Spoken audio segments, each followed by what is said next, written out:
Hi, welcome back. I just wanted to talk to you about, connecting to spirit a little bit more.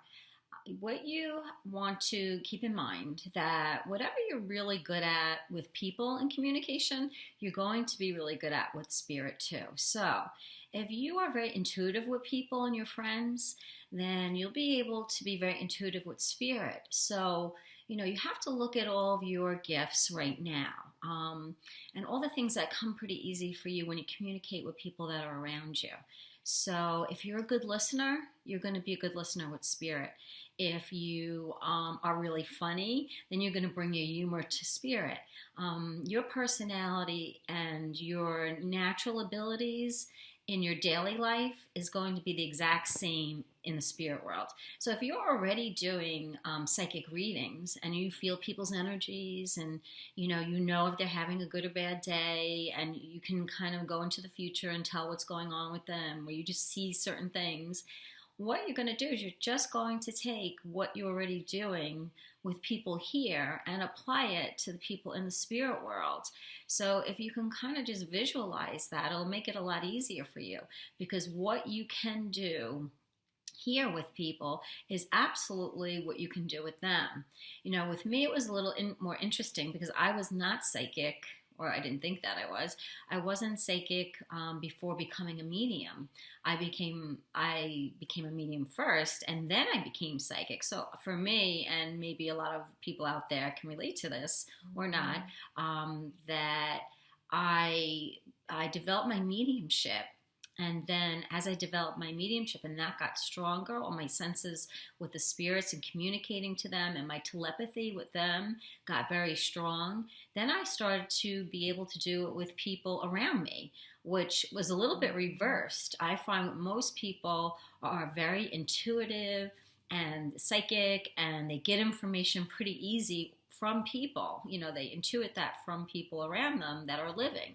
So if you are a psychic and you get information and that's really easy for you, the mediumship is really, it's almost really just a shift in your thinking about it. That's all. You're going to do the exact same thing that you would do if a client came in and sat down and said, I want a psychic reading. You're going to do the exact same thing with their spirit people. You just have to envision it. You have to kind of, in your mind's eye, think about, okay, I'm going to have a different client today, and this client I'm not, going to see them. They're in spirit, but I'm going to envision them coming to my office and sitting down with me and me doing a psychic reading with them. And when I'm doing the psychic reading, I have another person sitting, and I'm just going to, as I'm doing the psychic reading, give the person next to them, their friend or their sister, brother, whoever, however the connection is, I'm going to just be giving them all the information. And they call that spirit-centered mediumship, where you make the spirit basically your client. And your client is your client, but is almost like not your main client, so that you can really link very strongly to spirit. And a lot of mediums really feel spirit centered mediumship is the way to go, because it really strengthens your relationship with the spirit world, and so that becomes very strong. I know before I was doing readings with people in front of me, I was actually doing a lot of readings, on Facebook or through friends, because I was just getting I would connect to the spirit. I would be getting all this information, and then I would just share the information to give them, my friends, to give somebody. And that was a lot easier for me, because I didn't have to, in the beginning, hear, was it right? Was it wrong? Was it, I didn't have to sit with their reactions. So for me, it was a gentle beginning. And probably Spirit did that for me on purpose, because if I started doing this and then kept hearing, no, no, no, no, no, no, no, that probably would have shut me down. It would have been really difficult. But I really connected first with the spirits and then gave the information. And so that was a little bit different. So if you're a medium or if you're a psychic already, keep that in mind, that you're just really going to be doing a psychic reading for someone in spirit. You're going to be doing the exact same things, asking, similar questions, maybe a little bit more detailed questions, and you're just relaying that information to the person that's with you. And I think that that's really helpful, because we discount our natural gifts to begin with. So even if you're not a psychic, if you're very intuitive, or you kind of, you sense, you walk into a room and you can read that room, or, you think about somebody and they call you, or you just have a lot of gut feelings and they always seem to be true, then those are all your intuitive gifts. And you're just going to take that.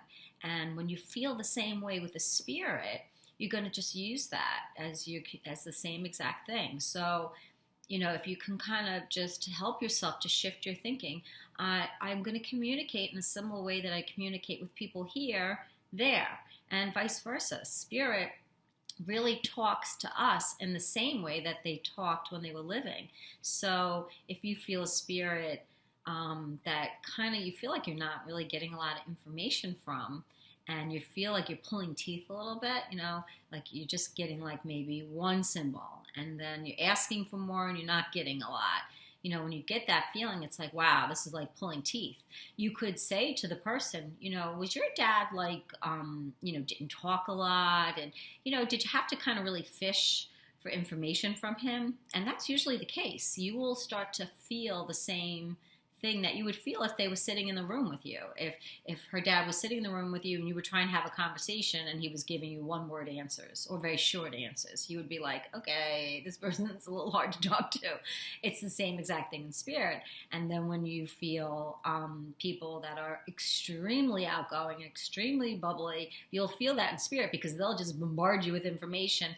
And sometimes you're not even getting any information. You're just getting this sense of the spirit talking and talking and talking and talking, being really animated and really excited to be there. And I might not even be hearing any words, but I'm just feeling like excitement and happiness and, that kind of feeling.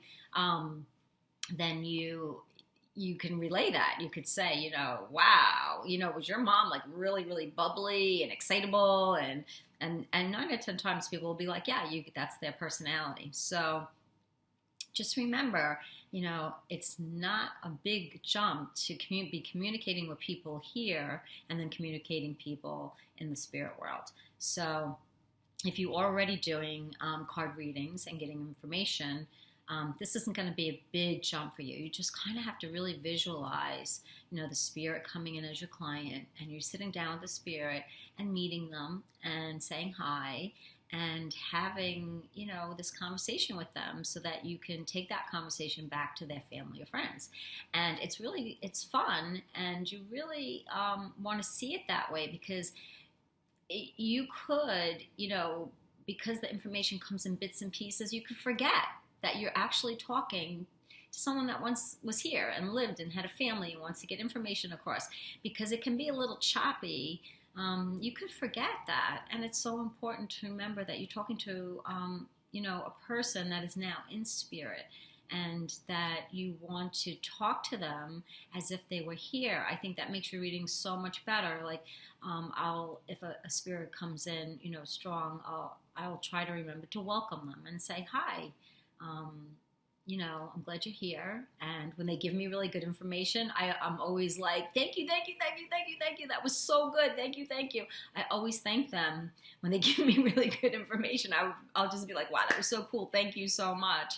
And, they get a kick out of that. And it makes them feel really acknowledged and welcomed. And it helps your readings to do it that way, because it's easy to just get into this, well, what information am I getting? And is it accurate? And what more information can you get? And, that's not like being so nice to the spirit. It's not like conversational.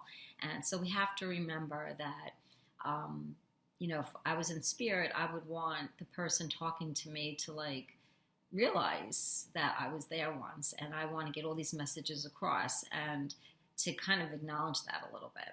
And we can just forget that, because especially when you get nervous, you just want to get really good information, and you want to be able to make your client happy, and you can forget that you are talking to someone that once lived, that really wants to connect again. So they don't get mad if you forget, because they understand our nerves, and they understand that this is not easy, and they understand how hard this is, that it is like a game of charades. that it is not an easy form of communication. So don't be hard on yourself. Just remember that to do spirit-centered mediumship is really a nice way to go, because you meet the spirit first. And like I said, for the longest time, I was doing readings with no client. It was just me and the spirits, and I just sit there and write down the information. And I don't think that's a bad way to start. I think it's a nice way to start. It's an easier way to start. You don't have to start like that. The only downside with that is that you can't go in the direction. Like, I would get information, and maybe I would have elaborated or asked more questions if the person was sitting there with me saying yes, yes, yes, or no, no, or so maybe I would have gone in different directions if the person was there. But I think for practice sake, I think that it's really helpful to just meet the spirit and try to communicate with them one-on-one. I found that sometimes my best readings were when I was doing laundry, or folding laundry is really a great time to do a reading, because your thinking mind, your left brain is a little bit busy, is a little bit distracted. So as I would be folding laundry and asking questions, I had my mind was a little occupied with folding laundry. So it was very easy for spirit to just send in some messages as I was folding laundry. So that's a really good thing to remember. Sometimes to keep your mind a little bit busy. If you are doing a reading remotely, that's easier, because then you can do laundry, or you could do something like that. I think that's also a reason why some people like to use cards. When I first started mediumship, I did not use cards. I just did mediumship. And then I realized, once I started connecting more with the angels, that it was much easier for me to do a very quick angel reading. And as I was doing the reading, I would be a little bit preoccupied with looking at the cards and seeing what the angels wanted to say to me. And as I would be looking at the cards, all this information about their father or mother would be coming in. And because I was a little distracted and wasn't just sitting there, kind of waiting for the information, it put me at ease, and it was much easier. But again, that's your own personal style. And whether you want to use cards or no cards, it's a preference. I mean, for years I never used cards, and now I use cards because I use the angel cards. And I love to include the angels in my readings, because I just feel like my readings are so much stronger having the angels around. They protect me and they help me. Not that you really need protection, but I feel their energy, and I feel their support, and I feel their help with me in doing the reading. So I think that's really important. So, think about all those things, and, think about the spirit people as people that were once here, that want to connect maybe that one last time, or in the few times that they can, because we don't know how many times people will go to see a medium. So it might be their last shot, or it might not. So it's really important to see the spirit as that person, and have a conversation with them, and use your really good communicating skills that you have here with people that are here in spirit. And that different mindset is going to help you a lot. Okay? Have a great day.